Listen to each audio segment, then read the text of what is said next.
Welcome back to our channel. నాకు దయ్యం నవ్వులు వినిపించాయి. లేదు నాకు దయ్యమే కనిపించింది.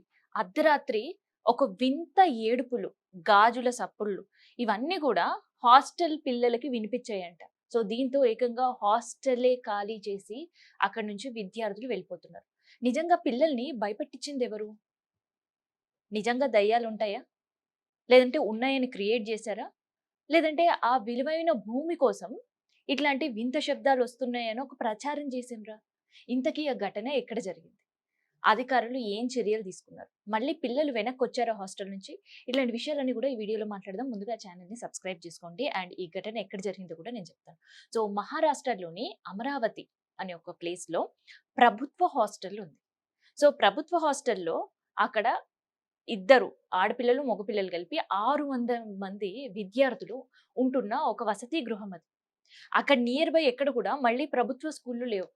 సో, అమరావతికి నుంచి అక్కడ దగ్గరలో ఉండే 18 గ్రామాల నుంచి పిల్లలు ఇక్కడనే ఉండి చదువుకుంటున్నారు.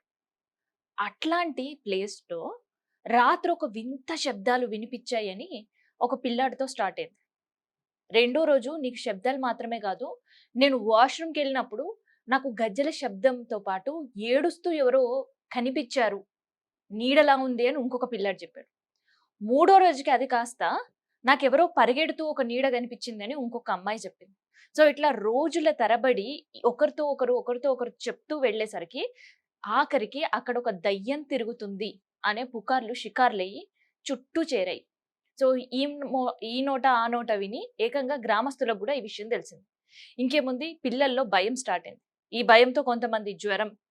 సో, ఇట్లా పిల్లలు భయపడుతూ ఒకరి తర్వాత ఒకరు, ఒకరి తర్వాత ఒకరు ఏకంగా ఆ వసతి గృహం పూర్తిగా ఖాళీ అయిపోయే వరకు చూస్తూ కూర్చున్నారు అధికారులు. నిజంగా ఒక పిల్లాడో లేదంటే ఒక అబ్బాయో, అమ్మాయో ఏదో ఒక విద్యార్థి ఇట్లా వినిపిస్తున్నాయి మాకు అన్నప్పుడే ఆ స్కూల్ ప్రిన్సిపలో లేదంటే టీచరో లేదంటే వార్డెనో ఎవరితో ఒకరితో ఈ విషయం షేర్ చేసుకొని ఉంటారు. సరే టీచర్ వరకు వెళ్ళకుండా వార్డెన్ దగ్గరికి వచ్చినప్పుడైనా ఆ వార్డెన్ ఆ పిల్లలకు సర్ది చెప్పుడు లేదంటే సైకియాట్రిస్ట్‌ని పిలిపించి ఒత్తిడి తగ్గించే ప్రయత్నం చేయించడము. లేదంటే దయ్యాలు, గియ్యాలు అసలకి ఏముండయి ఈ జనరేషన్‌లో అని పిల్లల్లో ఉండే అపోహలు తొలగించడము.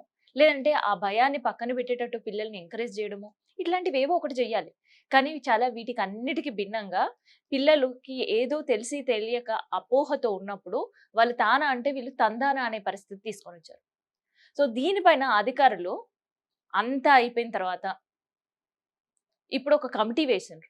కమిటీ వేసిన తర్వాత నిర్ధారించిందేంటి? సో, పిల్లలు ఎక్కడికక్కడ పూర్తిగా హాస్టల్ ఖాళీ చేసి వాళ్ళ ఇళ్ళలోకెళ్ళిపోయిన తర్వాత ఒక కమిటీ ఏసి దానిపైన ఇన్వెస్టిగేషన్ చేసి ఇవన్నీ కూడా పుకార్లే. పిల్లల్లో ఒక మానసిక ఒత్తిడి వల్ల ఇట్లాంటి ఎ ఎల్యూషన్‌కి ఒకరున్నారు. సో, దాని తర్వాత ఒకరితో ఒకరు, ఒకరితో ఒకరితో చెప్పడం వల్ల కేవలం ఒత్తిడికి లోనే అవి నిజమే అని నమ్మి అపోహలకు గురై కేవలం భయపడ్డారు స్టూడెంట్స్ అని చెప్తూ వెళ్ళిన పరిస్థితి. సో, ఆ భయం కాస్త అక్కడుండే వార్డెన్ నిజం చేసిండ్రు. అవును మీకే కాదు నాకు గూడా కనిపించినాయి. మీకే కాదు నాకు గూడా వినిపించినాయి అని. ఇంకేముంది పిల్లలు పూర్తిగా హాస్టల్ ఖాళీ చేసి వెళ్ళిపోయిండ్రు. తర్వాత కమిటీ వేసి ఏం లాభం? సో, దీనిపైన అమరావతిలో ఒక చర్చ కూడా జరుగుతుంది. అదేంటంటే అక్కడుండే భూమి వాల్యూ కావచ్చు, ఈ హాస్టల్‌ని పిల్లలు ఖాళీ చెయ్యాలి అనే ఇట్లాంటి పుకార్లు లేపిండ్రు. దానికి వార్డెన్ తోడయింది.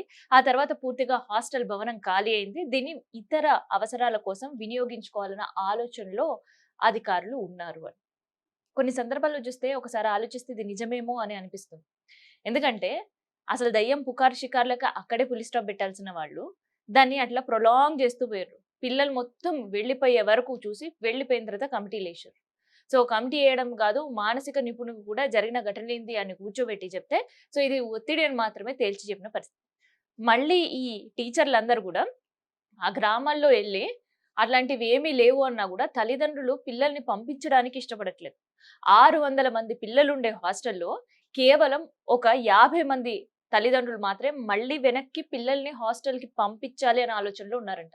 అంటే 550 మంది తల్లిదండ్రుల్లో, పిల్లల్లో ఇంకా భయం కంటిన్యూ అయితుంది. సో, ఈ దయ్యం భయమేందో గాని పూర్తిగా హాస్టల్ ఖాళీ అయ్యే వరకు ఈ 600 మంది విద్యార్థులకి విద్యను దూరం జేషిండ్రు మొత్తానికి. సో, ఈ ఘటన జూసిన తర్వాత మీకేమనిపించింది? నిజంగా ఈ జనరేషన్‌లో కూడా దయ్యాలుంటాయా? అసలు ఇట్లాంటి వ్యవస్థకి దూరంగా ఉండాల్సిందే అని పిల్లలకి దయ్యాలు, ఈ అపోహలు తొలగించాల్సిన గురువులే ఇంకా పిల్లల గుండెల్లో బలంగా నాటుకుపోయేటట్టు వాళ్ళు చేసిన ప్రవర్తన మీకేమనిపించిందనేది కామెంట్ రూపంలో తెలియజేయండి.